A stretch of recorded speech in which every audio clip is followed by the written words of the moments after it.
Imagine o cenário: um estúdio ao vivo, com milhões de olhos grudados na tela, prontos para assistir a algo que prometia ser apenas mais uma entrevista entre dois nomes que, à primeira vista, pareciam estar em mundos completamente distintos. De um lado, Caetano Veloso, o poeta da resistência, o ícone da música popular brasileira, conhecido por sua voz engajada, por sua trajetória que atravessou os tempos de chumbo da ditadura e que sempre usou a arte como uma forma de luta, de contestação, de inspiração para os movimentos sociais. Do outro lado, Nicolas Ferreira, jovem deputado federal, símbolo da nova direita que emerge com força no Brasil, voz firme, discurso direto, que não mede palavras quando o assunto é desafiar as velhas esquerdas e as tradições políticas estabelecidas.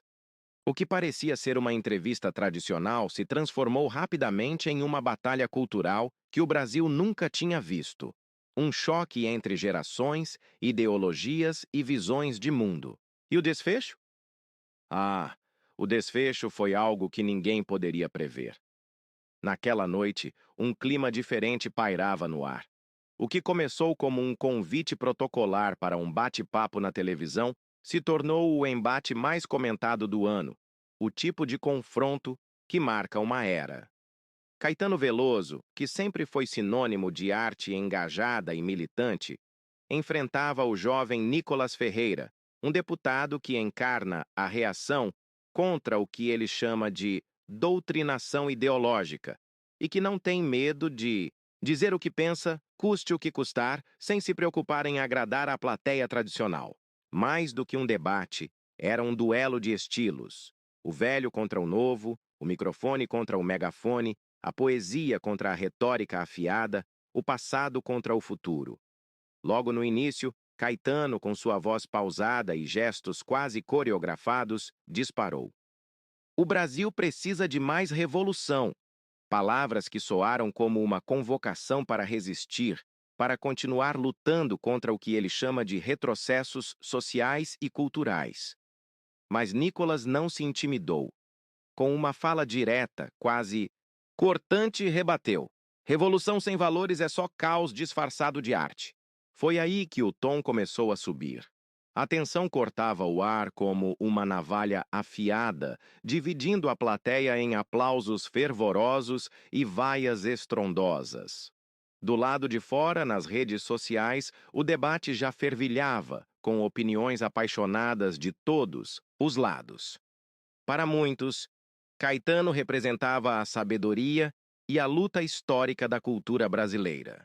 Para outros, Nicolas era a voz da renovação, aquele que finalmente enfrentava os privilégios da velha política cultural.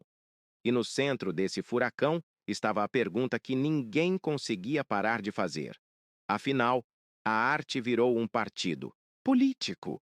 Ou será que o que está em jogo é algo muito maior do que isso? Enquanto Caetano falava em liberdade, em resistência cultural e em manter vivo o espírito de contestação, Nicolas questionava: liberdade para quem? Só para quem pensa como vocês?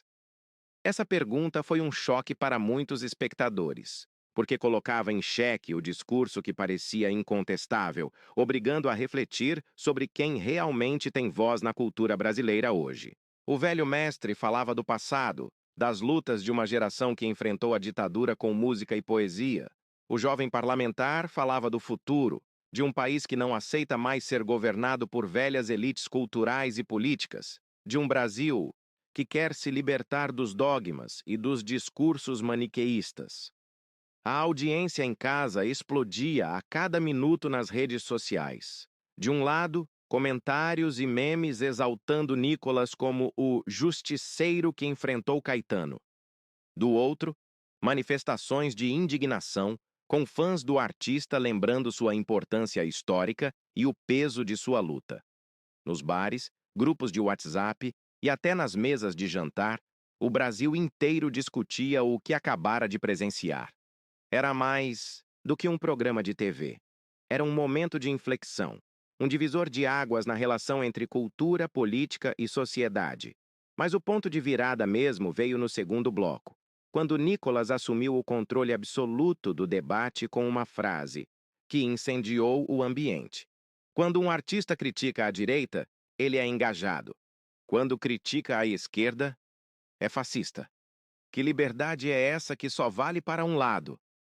As palavras ressoaram como um golpe certeiro, que fez o rosto de Caetano, até então sereno e confiante, endurecer. O nervosismo começou a aparecer e até o apresentador percebeu que o jogo havia mudado. Nicolas não só estava confrontando o ícone da MPB, ele estava desconstruindo um sistema cultural que, para muitos, estava de um lado só da história, sufocando vozes e ideias contrárias.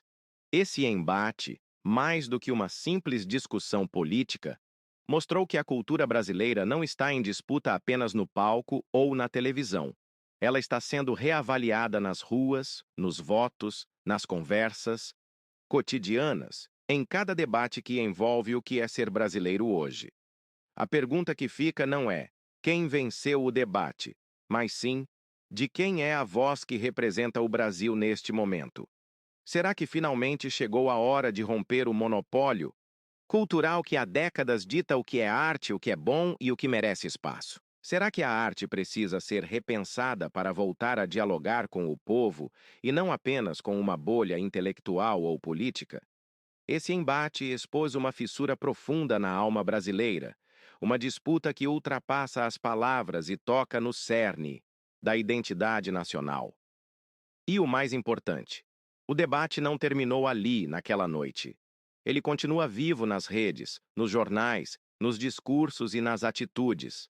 Talvez nunca termine, pois a cultura e a política são campos em constante movimento, onde os protagonistas mudam, mas a luta permanece. O palco agora tem novos personagens, e quem decide o que é arte, o que é cultura e o que é política é você, que assiste, que ouve, que discute e que escolhe no que acreditar.